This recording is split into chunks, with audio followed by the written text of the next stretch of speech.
Assalamualaikum warahmatullahi wabarakatuh. Selamat datang kembali di kuliah pemantauan evaluasi. Kali ini bersama saya, Randy, setelah 5 minggu kemarin dengan Pak Suryanto. Pada sesi kali ini, kita akan diskusi soal log frame atau logical framework. Oke. Pengantar untuk log frame ini yang perlu diketahui adalah log frame sebenarnya bukan semata-mata alat untuk evaluasi, tetapi dia lebih dekat ke alat dalam fase perencanaan. Ya. Jadi dia sebenarnya bukan alat untuk melakukan evaluasi, tetapi kemudian di dalam log frame tersebut ada satu komponen yang sangat signifikan dalam proses pemantauan dan evaluasi, yaitu indikator. 5 minggu kemarin teman-teman sudah sangat dipaparkan oleh Pak Sur tipe-tipe indikator, ya, indikator output, outcomes, impacts, dan lain sebagainya. Dan di log frame ini ada informasi indikator tersebut yang nanti digunakan sebagai informasi untuk melakukan evaluasi. Maka memahami dan mampu membaca isi log frame ini menjadi syarat wajib bagi seorang evaluator atau bagi seorang yang akan melakukan evaluasi. Kalau dia tidak bisa membaca log frame-nya seperti apa, berarti dia akan bingung di mana posisi indikatornya, dia akan bingung tipe-tipe dan hierarki indikatornya itu seperti apa, mana yang output, mana yang outcomes, dan mana yang impacts. Selain log frame, ada satu instrumen lain namanya theory of change. Sama saja sebenarnya, hanya theory of change lebih fleksibel dalam memberikan hubungan sebab akibat, sedangkan di log frame itu lebih linear. Beberapa orang menyebutnya lebih kaku, tapi esensinya sama. Di sana harus muncul kegiatan, program, termasuk indikator untuk mengukur kegiatan-kegiatan tersebut sukses atau tidak. Sehingga dalam kuliah ini, tujuan atau capaian utamanya adalah membuat teman-teman memahami proses perumusan log frame, sehingga nanti mampu membaca log frame sebagai informasi yang penting dalam pelaksanaan sebuah evaluasi. Bentuk log frame sederhana, dia hanya berupa tabel seperti ini. Ada yang menggunakan tabel 4x4 seperti yang di bawah, ada yang menggunakan 5x4. 5-nya yang di sini. Ya. Jadi ada tambahan satu lagi nanti. Tetapi kita fokus pada yang ini dulu, 4x4. Yang isinya kurang lebih ada di bagian kolomnya ada goals, outcomes, outputs, dan activities. Dan di bagian row-nya ada project summary or project statement, ada indicators, ada means of verifications, dan assumptions atau risk identification di sini.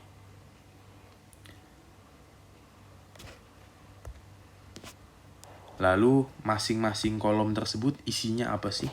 Dijelaskan dalam tabel ini, ya.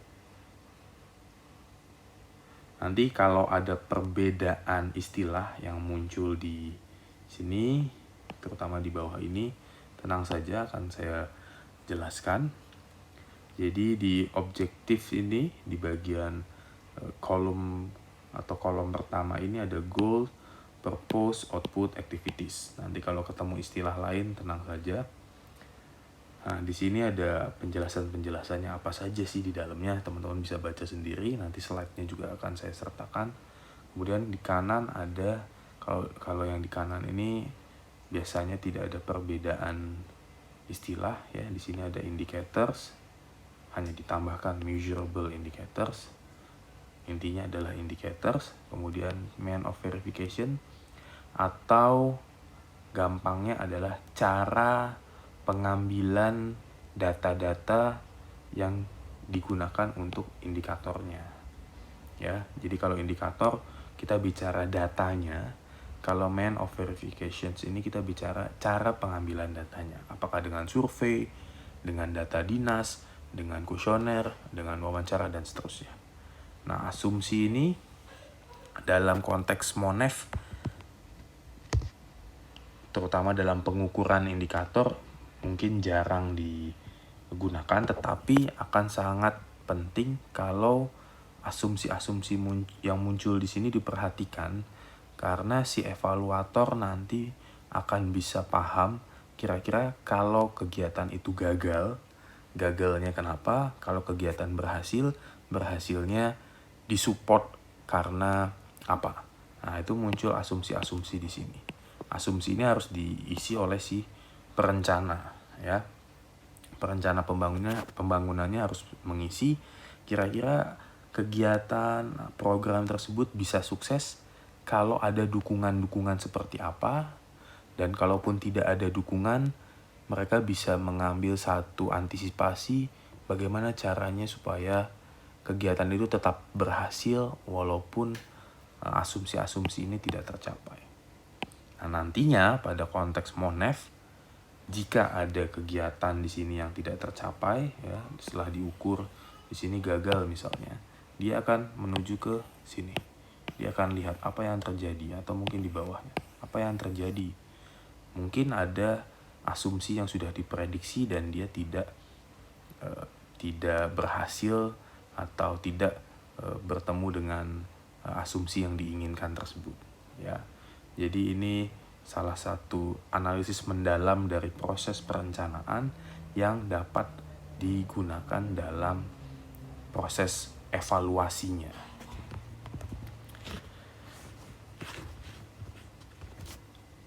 Kalau lihat di bagian sini, memang kembali lagi istilah yang digunakan sedikit berbeda. Ini contoh lain atau bentuk lain dari log frame, ya. Oke, saya coba jelaskan di sini. Ini istilah-istilah yang tadi kita temui. Ada goals, ada objectives. Ini sama posisinya di sini. Ada purposes, ada outcomes. Posisinya sama, dia letaknya di hierarki kedua. Ada outputs, ada result. Posisinya di sini, dan ini yang sama semuanya, tidak ada perubahan, adalah activities. Ini istilah-istilah yang sering muncul pada beberapa organisasi menggunakan goals, ada yang menggunakan objectives, sama, ada yang menggunakan purposes, ada yang menggunakan outcomes, sama aja, ada yang pakai outputs, ada yang pakai results. Itu pun isi di dalamnya ini sama semua, ya. Tapi hierarkinya memang secara standar itu ada 4. 1, 2, 3, 4. Semakin ke bawah dia semakin rinci atau detail. Bisa kita lihat di sini di bagian activities, ya. Mendistribusikan 500 alat reading at home. Disebutkan volumenya. Atau kalau di sini di bagian yang kedua ini juga disebutkan grade-nya. Nah, ini kedetailannya sampai sejauh ini pada posisi activities. Nah, semakin naik dia semakin tetap harus detail pada konteks indikatornya, tetapi biasanya outputs, outcomes, dan goals-nya ini jauh lebih bersifat general. Ya, ini general atau umum, ini rinci atau details. Nanti kita lihat contohnya pada konteks di bidang planning. Nah, ini contoh apa ya, ini mungkin bidang pendidikan, bidang edukasi. Nanti kita lihat yang di bidang spatial planning atau infrastructure planning. Nah, cara merumuskan log frame ini ada 5 tahap. Saya gunakan huruf, ya, bukan angka, karena nanti ada penggunaan angka juga supaya tidak bingung. Ada tahap A, tahap B, tahap C, tahap D, dan tahap E. Silakan dibaca. Kita langsung masuk ke log frame-nya. Saya gunakan log frame ini karena di dalamnya sudah ada urutan pengisiannya. Ya, log frame idealnya memang atau gampangnya, mudahnya diisi dari nomor 1 dulu. Ya. Objektifnya dulu. Ini biasanya nanti arahnya itu dekat dengan misi atau sasaran. Beberapa bahkan memunculkan objektif ini di level visi. Ya, jadi hierarkinya memang paling atas sampai ke hierarki ke yang paling bawah. Jadi misinya 1, kemudian 2, 3, 4, tidak ke samping tapi ke sini dulu, 5, 6, 7, 8, baru masuk ke bagian yang indikator 9, dan supaya tidak miss langsung diisi ke cara pengambilan data indikatornya tersebut atau source of verification, ada yang nyebutnya means of verification, sama aja. Lanjut ke 11 di sini ke samping, 13 di sini terus ke samping. Jadi ya, A dan B dilakukan pertama kali ya. Kemudian C, kemudian D dan E secara bersamaan ya. Jadi ini proses yang mudah dalam mengisi log frame. Jadi kolom 1 dulu,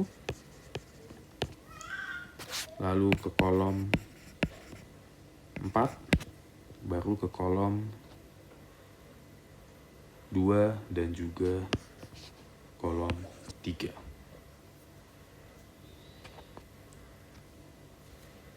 Oke, tahap yang A, tahap pertamanya adalah identifikasi pohon masalah. Jadi teman-teman sudah melakukan identifikasi pohon masalah dengan mencari akar-akar masalahnya ya. Di sini akar masalah, root cause, ada yang nyebutnya secondary cause, tapi secondary cause ini kemungkinan nanti ada yang ketiga, tertiary cause-nya itu mungkin, atau bahkan ada hierarki yang keempat lagi, itu juga bisa. Tapi yang pasti kita harus cari akarnya, mau itu 2 tingkat, 3 tingkat, 4 tingkat ke bawah, harus sampai benar-benar ke akar. Ini tahap pertama dari ngisi log frame. Belum dimasukkan ke log frame-nya, tapi prosesnya harus melewati ini.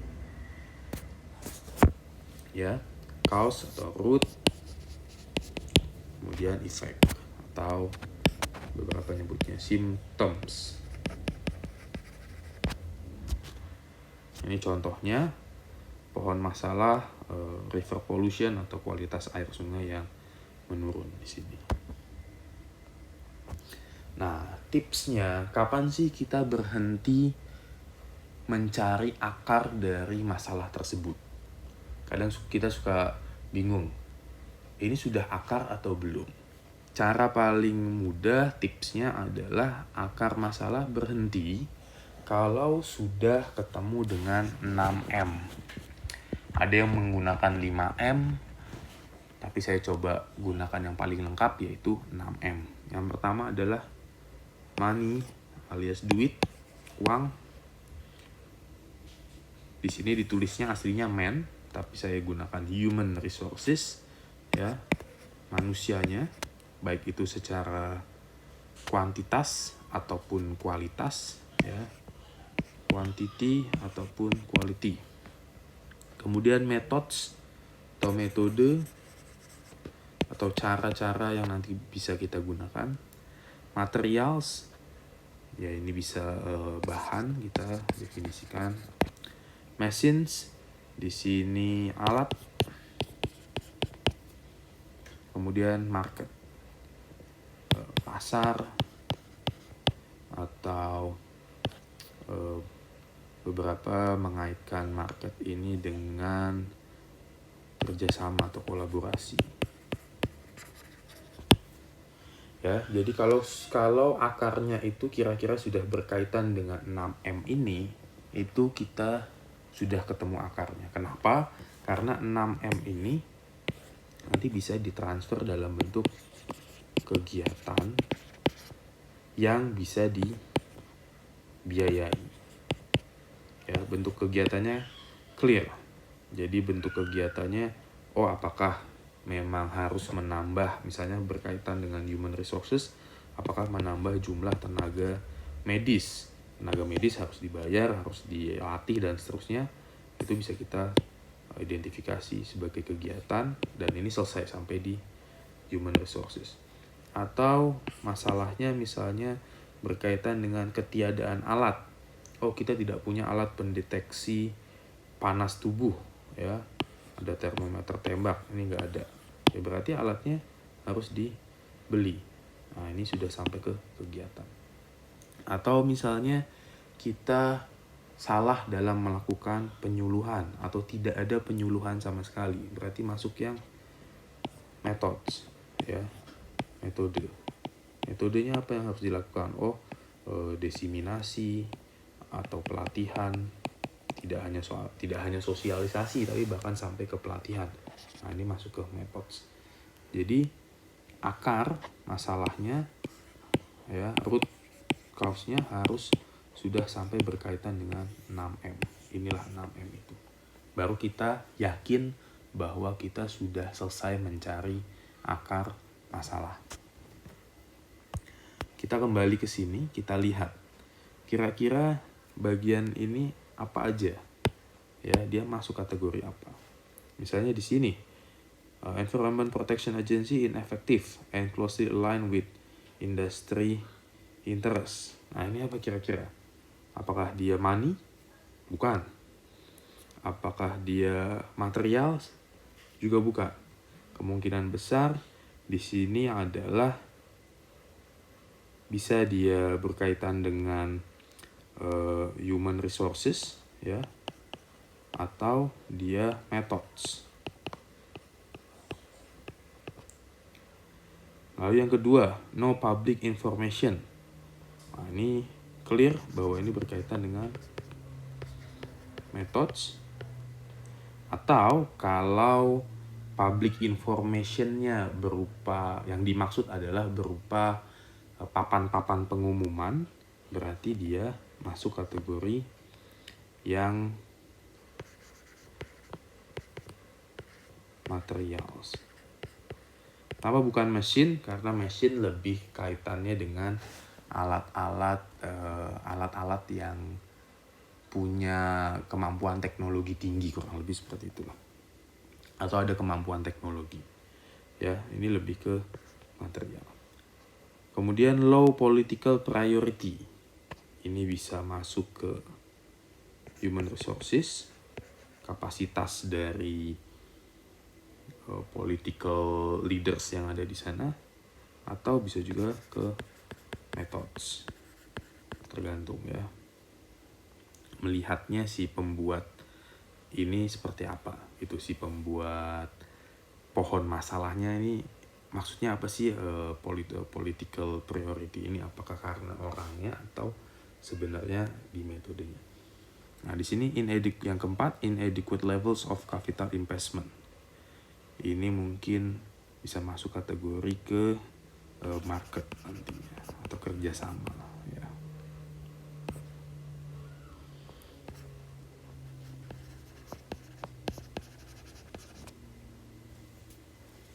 Oke, itu gambarannya.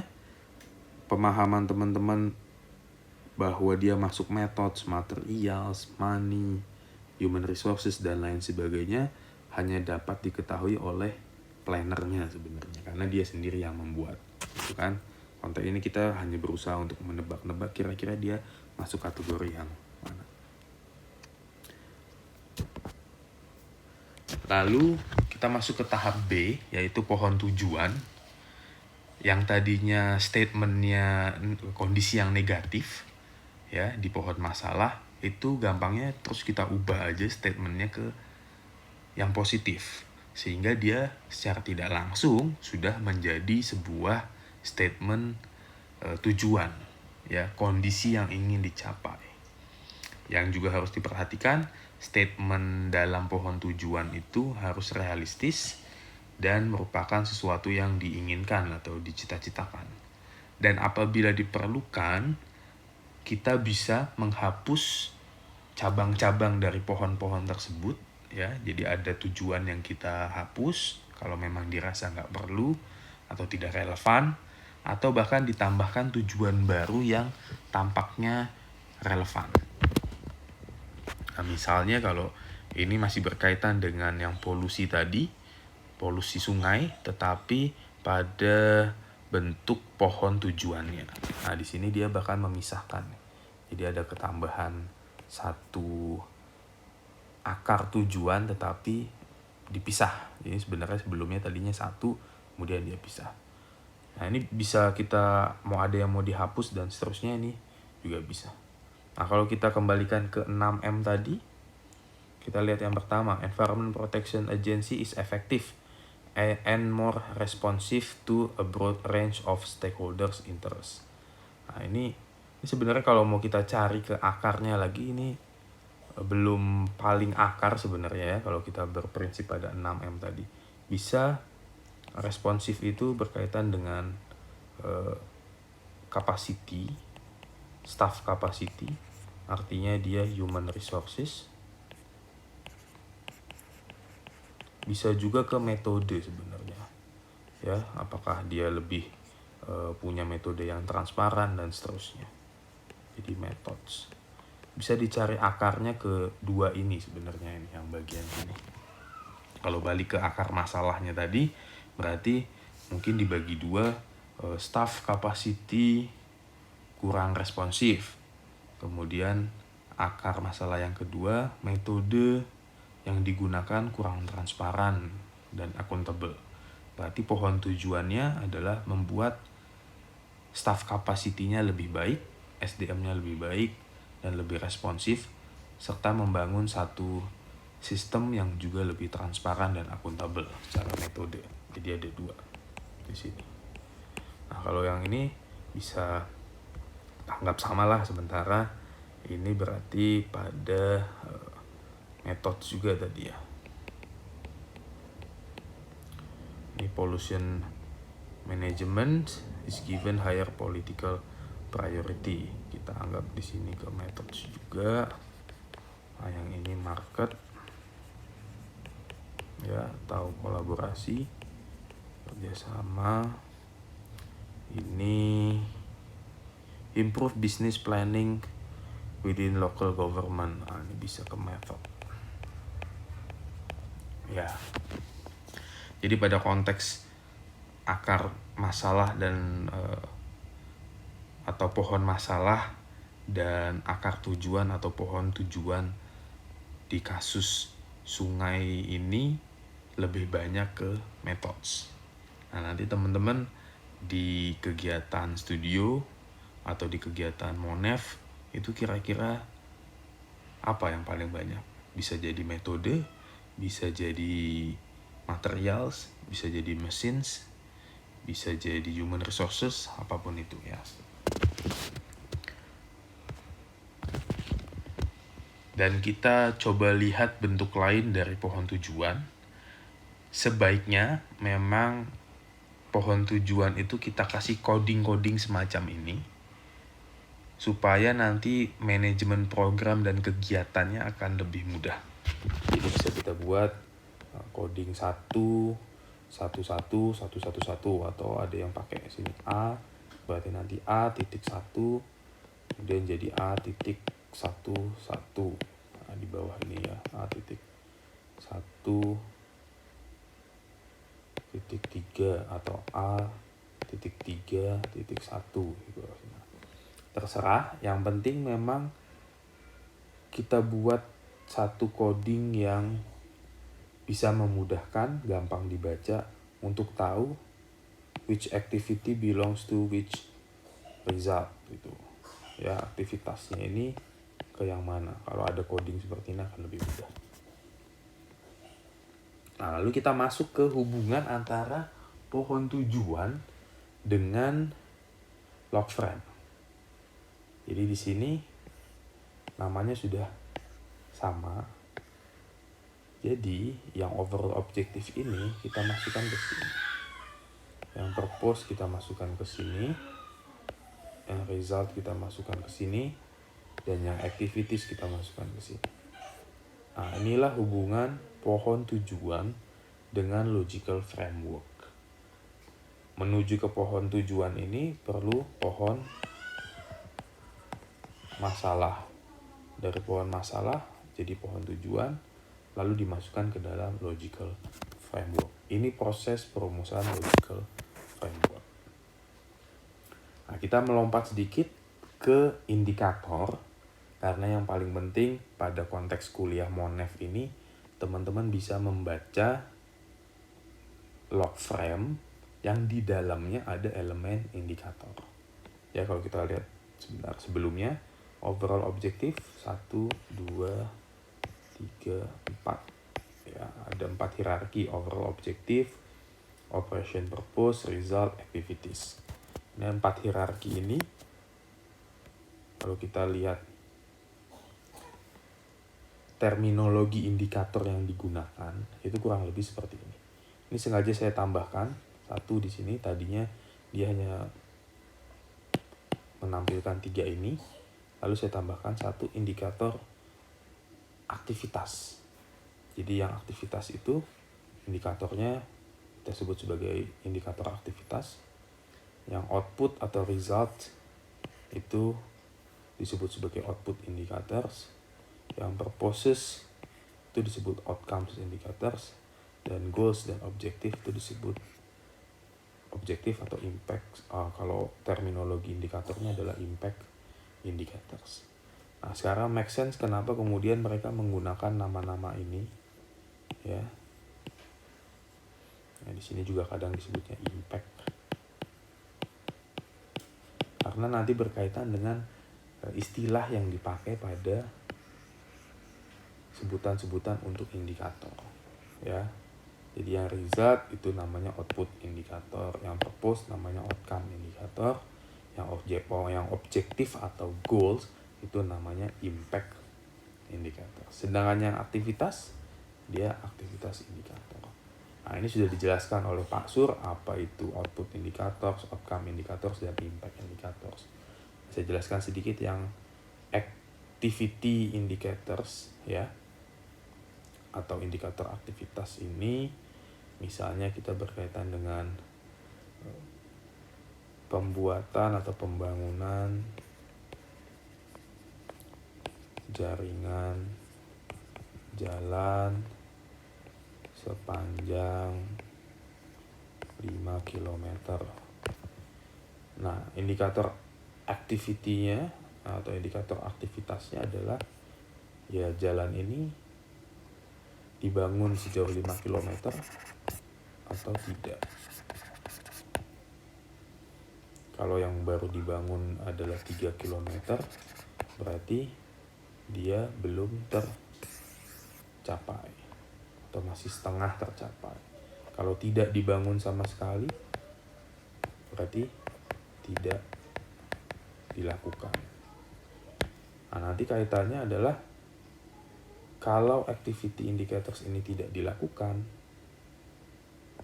dampaknya bagaimana ke output indicators, dampaknya bagaimana ke outcome indicators, dampaknya bagaimana ke impact. Artinya kalau aktivitas ini tidak dilakukan, pencapaian ke atasnya bagaimana? Kalau seorang planner sangat yakin dengan log frame-nya, dia bahkan sampai bisa mengatakan, oke, kalau satu aktivitas ini tidak dijalankan, sehingga misalnya kemudian tidak ada biaya yang dikeluarkan dalam mendukung aktivitas ini, dia bisa klaim, saya tidak jamin bahwa hasilnya nanti akan bagus sampai ke atas, bahwa goals dari daerah ini, bahwa goals dari organisasi ini bisa kita capai. Karena aktivitasnya tidak dijalankan. Nah, kalau memang kita yakin bahwa aktivitas itu sangat mendukung kegiatan yang paling atau capaian yang paling atas, ultimate goals-nya atau impact-nya atau objektifnya, kita sampai bisa mengklaim bahwa aktivitas itu sangat mensupport dalam pencapaiannya. Nah, kita kembali lagi ke indikator ya, ada 4 hierarki indikator di sini. Silakan teman-teman cek lagi kuliah dari Pak Sur untuk tahu apa itu definisi dari masing-masing indikator dan contoh-contohnya. Nah, dengan kuliah ini semoga teman-teman bisa membaca log frame ya. Kita coba kembali ke bentuk log frame yang awal. Ini misalnya, oke, sekarang kita sudah tahu bagaimana cara ngisi yang ini dan indikatornya ya. Jadi di sini indikator apa tadi? Indikator output, ini indikator outcome, dan ini indikator impact. Dan inilah kaitan antara pohon masalah, pohon tujuan, log frame, dan indikator untuk Monav.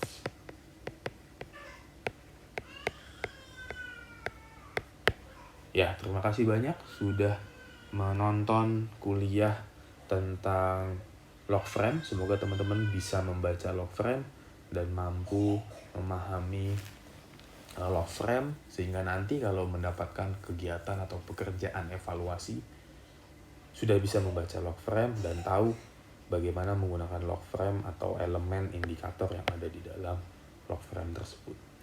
Sebagai satu cara untuk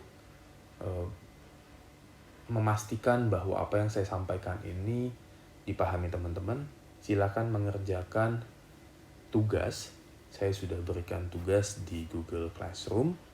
Ada 2 lembar log frame yang harus teman-teman isi, terutama pada bagian indikatornya. Jadi ada nomor 1, 2, 3, 4, 5, 6, sampai 10. Silakan diisi, ada 2 lembar log frame. Waktunya kurang lebih 2 hari. Jadi saya setting teman-teman wajib mengumpulkan itu di hari Rabu jam 12 malam ya, besok. Sekali lagi terima kasih sudah menyaksikan kuliah ini. Mohon maaf atas segala kekurangan. Wassalamualaikum warahmatullahi wabarakatuh.